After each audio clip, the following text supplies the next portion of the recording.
Hello, everyone. Welcome to Tuesday's 10 at 10. And I accidentally pressed something wrong just now, so excuse me if I was on for 2 seconds. Anyway, welcome, everyone. It's a great Tuesday morning here in the Pacific Northwest, and I love it. A free giveaway this morning, okay? Before I start my question and answer queue. But basically, I wanted you to know that it's a lot of us are going through hard times right now, okay? And many of us aren't able to make a rent payments or make a mortgage payments. So I totally understand, especially if you're a smaller company, okay? And if you are a smaller company that's servicing the food service industry, and the food service industry is probably 95% of your accounts, that's pretty much gone overnight. I truly understand that.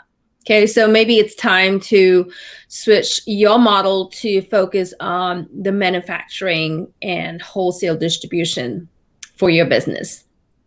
Okay, and that's the space that we thrive in, that Wikipedia really does good in. Okay, so I want to help many of you out there. If you're servicing the food service industry and you want to turn around and service the production or the wholesale industry, we reach a lot of people and a lot of bakers in the food production side of things. And if you do not have a marketing budget, don't worry about it. We can work something out, and we can always not charge you a sponsorship if you want to come on right now. And it's vital that you come on right now so that we can get the word out for you for free during this really hard times. And if you want to continue sponsorships in the good times down the future, then that's really up to you. Okay, but for now, I want to reach out to all the struggling companies out there that are servicing the food service industry. And I and Wikipedia can help you reach the wholesale production and food production industry. So reach out to me, send me a direct message, and we will get the word out there for you today, this week, so that you can continue, employing those people who work for you to keep the lights on, to pay your rent. Okay, tough times, but hanging there. Okay, and above all, I truly believe that Black Lives Matter. So let's really stand for that cause together. We are all in this together. And keep safe in the meantime. Wear a mask when you go out. Wear a mask when you're working so that you don't make your coworkers fall sick. Okay? So some of those things weigh heavily on our mind every day. I am one of the lucky few. I have a really strong immune system. I am pretty young as compared to a lot of the people who really suffer deeply on this. I am relatively strong. I do a lot of exercise. So I am one of the few lucky ones on this earth that actually don't need to go around wearing a mask. But I do anyway, because I care about the people who work with me, who work around me, who service us, at places that we need service, right? Post office, banks, those places, so have a little consideration of those people around you.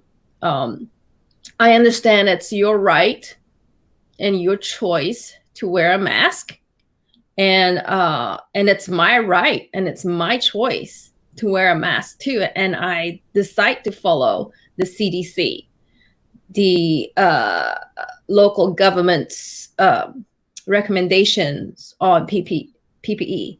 So that's my right, and I'm using all the scientific education that I can find right now to help me navigate through COVID-19. And it's still a huge thing right now amidst the race riots. And you just need to keep safe. I read a NPR piece this morning, or I heard an NPR piece this morning that talks about the unknown dangers of this virus, right? I mean, there are so many asymptomatic carriers out there, plenty, super spreaders. That's what I call them. But we don't know what this virus does long term. So even though you're young and you're saying that this disease does not affect you, you will never know 20, 30 years down the road how it's going to affect you. And maybe you don't care because you're young and you're strong, right?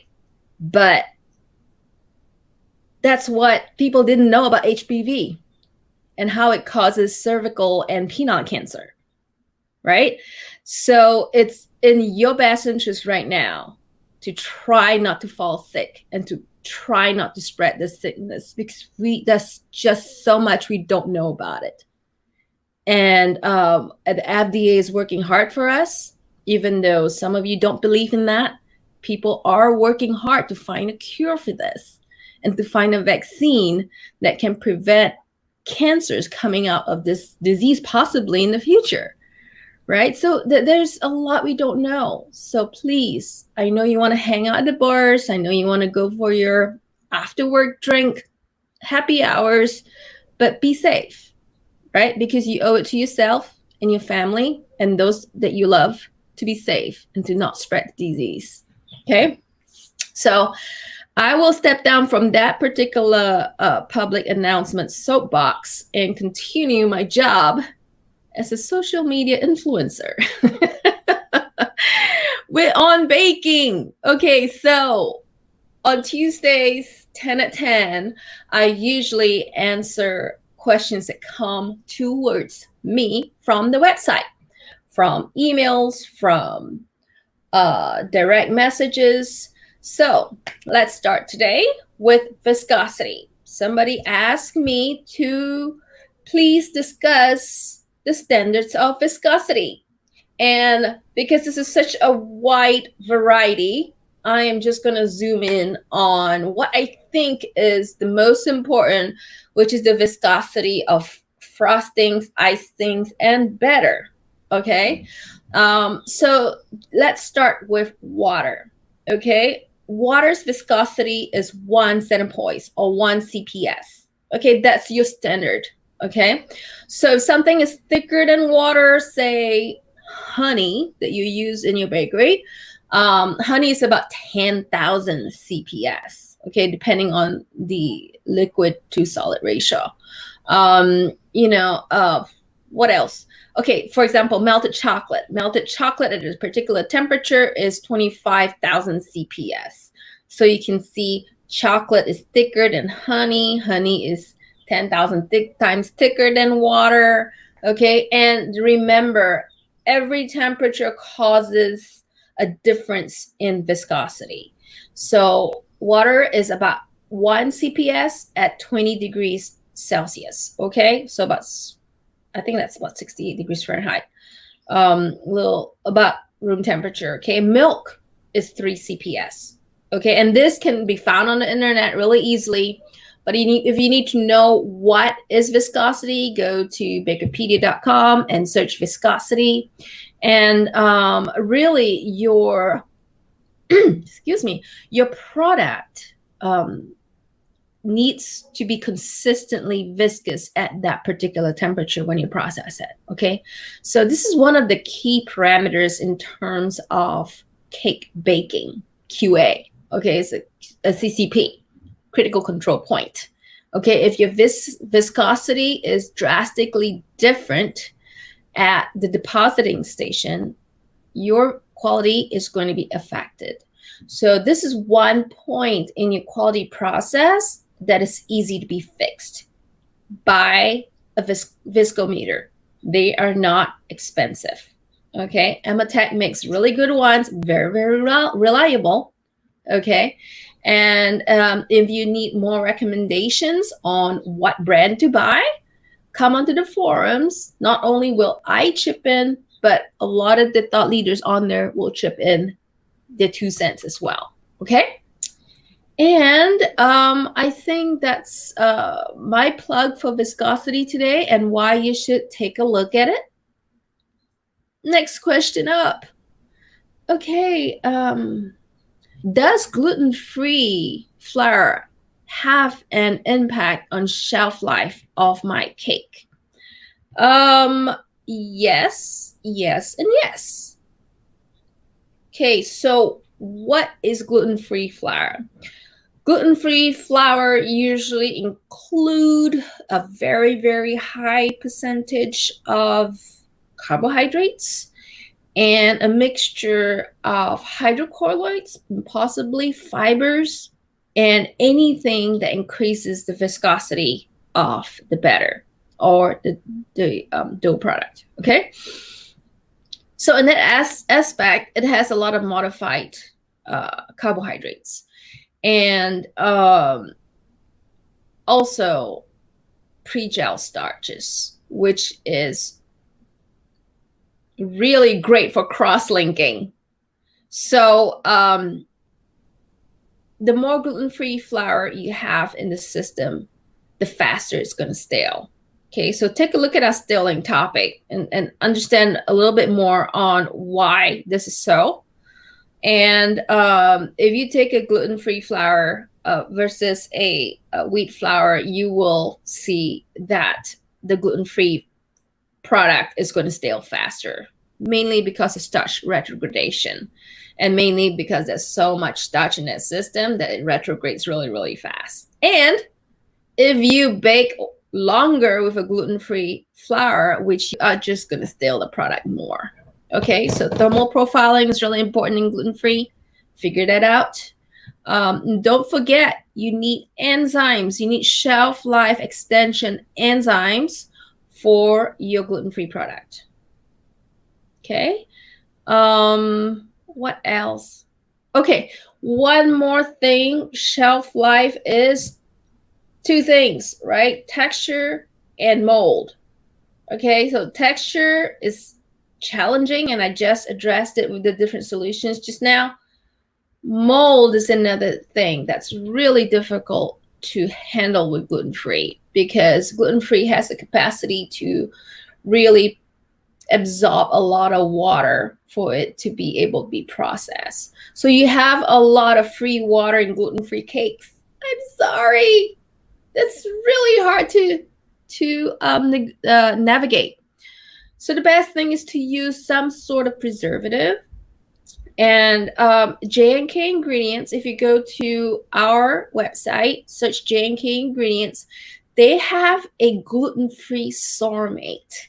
Okay, gluten-free sourmate can be used in gluten-free cakes. Okay, and it's from rowan berries, so it's an all-natural solution. So contact them and see if you can get that in to reduce your molding. Otherwise, you might have to refrigerate or freeze your cakes for frozen distribution. Okay, so molding is huge. Good luck. On our gluten page, what is the ratio of gliadin and glutenin in gluten? I don't know why you want to ask me this question. You can't change that kind of stuff. So I had to look it up a little bit more. Again, thank you, Mark Flarkey, for giving me hints on how to answer this question, because I don't go into this very often.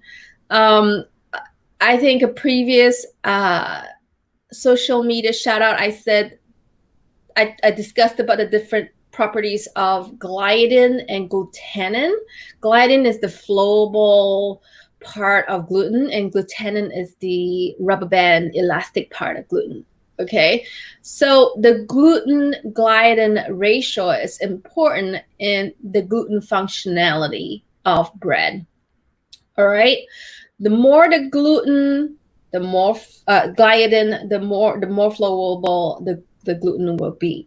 Okay, so usually this is somewhere between 0.75 to 1.1 ratio of gliadin to 1 of glutenin. Okay, sometimes it could be 1-to-1, sometimes it could be 0.75-to-1, sometimes it could be 1.16-to-1. Okay, the higher the percentage ratio, gliadin to glutenin, the worse it is that it's going to impact your volume.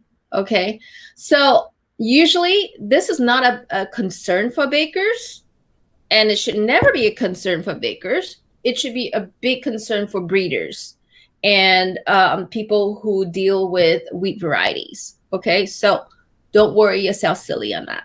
Okay, and that's tons of literature if you want to go search it out. All right. My second last question concerns ascorbic acid. How many kilos of ascorbic acid will be suitable for 50 kilos of flour? So if you go to our ascorbic acid page on Wikipedia, you should be able to search up this answer. Depending on your strength of the flour, we usually recommend 15 to 20 ppm usage. That is about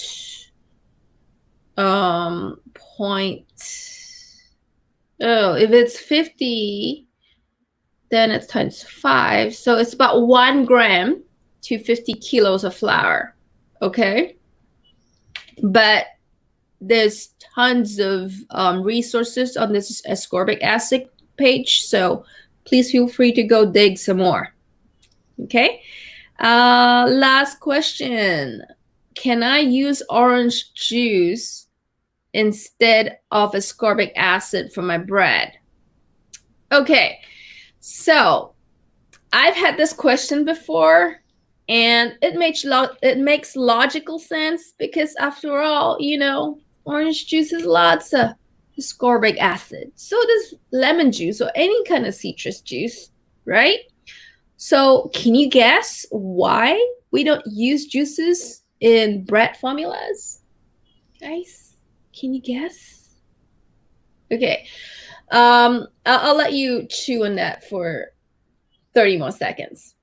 The reported values for lemon juice are 44.5 milligrams for 100 milligrams juice.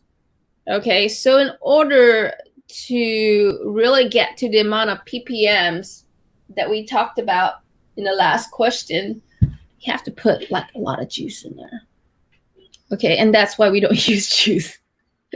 That's your answer. Okay, we don't use orange juice, lemon juice, lime juice, or any kind of citrus juice for our bread formulations because you need to use a lot of juice. And what happens when you use a lot of juice? You get a sour bread, and you get a bread that does not have volume. When it's that low of a pH, things will go awry. So don't use juices in your bread formulas. All right. Okay, so that's all for today. And if you are interested in learning about gluten-free and you want to bake for that particular industry, you want to innovate during these hard times, trying to disrupt a little bit, learn about gluten-free. Okay, we are going to have a free seminar this Thursday. It is being sponsored by Grain Millers. And we will be talking about oat milk, oat fiber, and various new gluten-free technology that's available for you to use. Okay, so please sign up. It's 9 a.m. Pacific Standard Time. It's not too early. It's just right for the people in the West Coast. Grab your coffee, join me for an hour and a half. And for the people on the East Coast, it's almost lunchtime. So grab your lunch and sit with me. Okay? I will see you all. And in the meantime, if you have any more questions and you need expert feedback, go to the forums, type it on there. Our teams get it, you know, and your questions will be answered on there faster than it is going to be on here. Okay? Have a great one and keep safe. Bye.